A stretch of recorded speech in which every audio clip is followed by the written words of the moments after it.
Charlie Munger and Elon Musk are fellow billionaires and titans of industries. They are invested in competing companies, Charlie Munger in BYD and Elon Musk in Tesla. Do these two titans have mutual admiration, dislike each other, or even see eye to eye on various matters? Listen to Charlie Munger's final interview, earlier Quid Pro Quo, and then draw your own conclusions. If you like this video, please share and subscribe.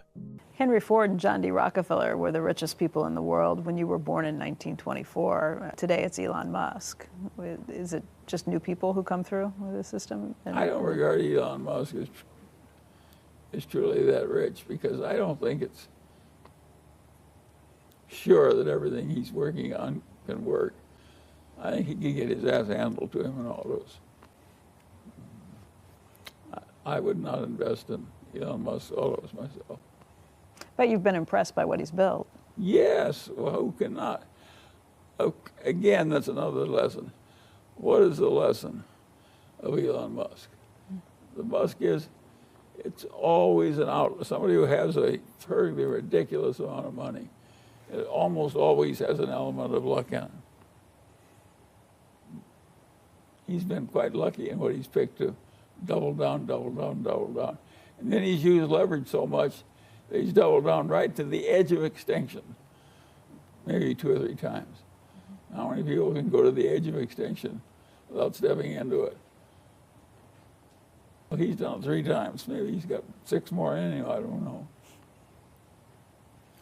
I put Elon Musk in a pile.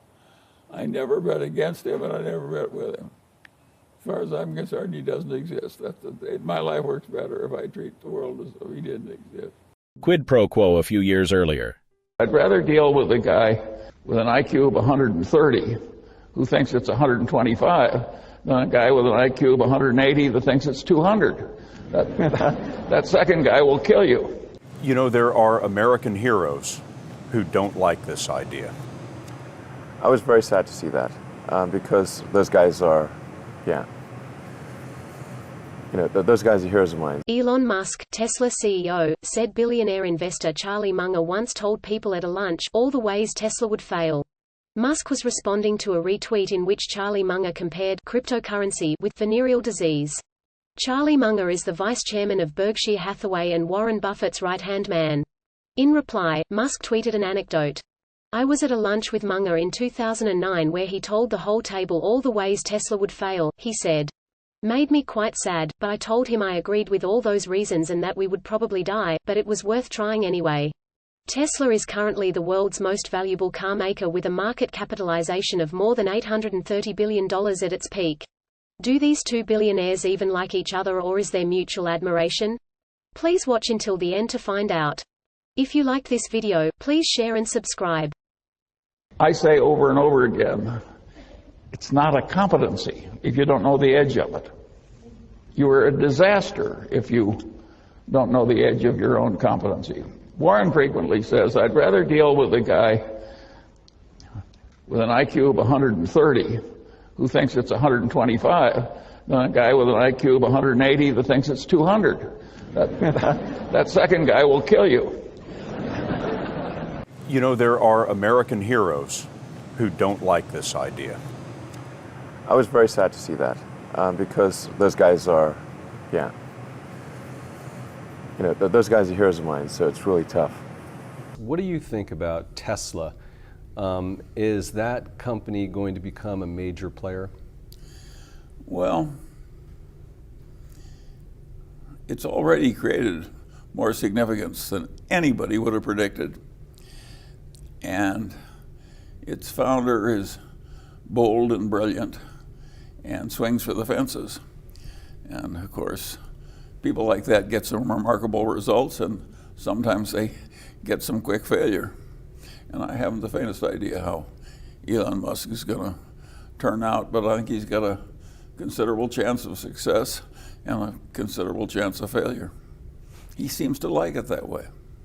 Have you considered overnight Elon Musk getting into the candy business, as he suggested he might do on Twitter? I didn't hear that. It sounds like wiseassery. I can't criticize anybody else for wiseassery. Charlie, Yeah. One of my favorite lines from you is you want to hire the guy with the IQ of 130 that thinks it's 120, and the guy with an IQ of 150 who thinks it's 170 will just kill you. You must be thinking about Elon Musk.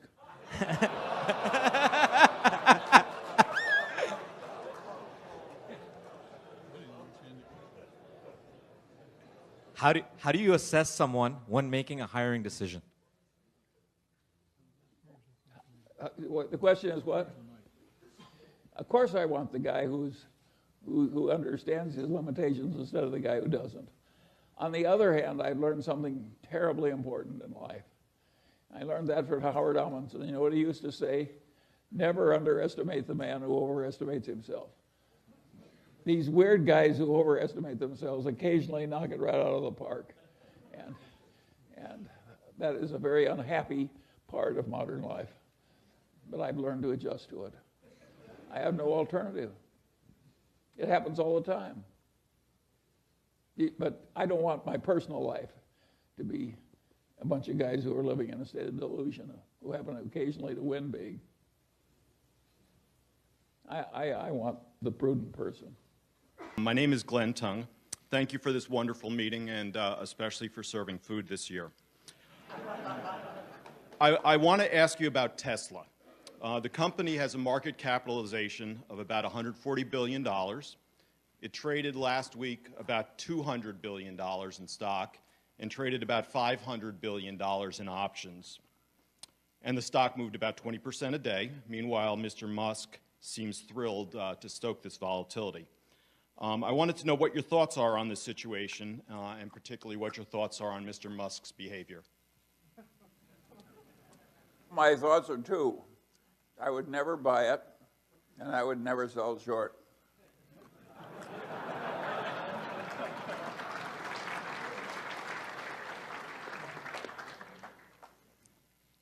I have a third comment.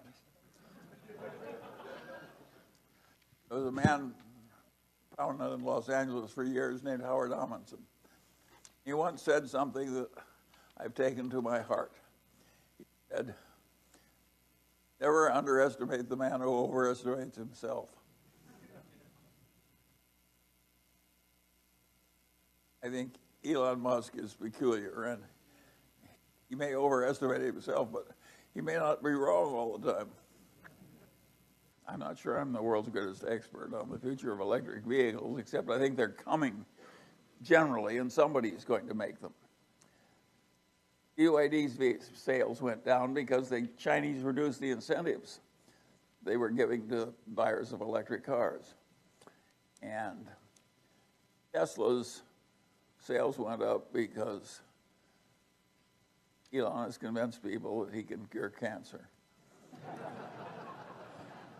I also got the chance to ask Mr. Munger about Elon Musk. Over the weekend, there was a Twitter account that tweets out quotes supposedly from Elon Musk. This one said, I was at a lunch with Munger in 2009 where he told the whole table all the ways Tesla would fail.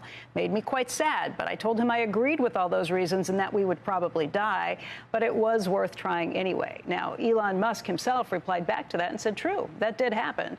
I asked Charlie Munger about it. He doesn't recall that lunch. It was a long time ago, 2009, probably made a bigger impression on Elon Musk than it did on Charlie Munger. However, when you talk to him about it, he doesn't remember giving the diagnosis. He still had some kind things to say about Elon Musk. I was certainly surprised that Tesla did as well as it did. But I do not equate Tesla with Bitcoin. Good. Tesla has made some real contributions to civilization. Elon Musk has done some good things that other people couldn't do. In fact, about Musk's work at Tesla, Munger was very complimentary.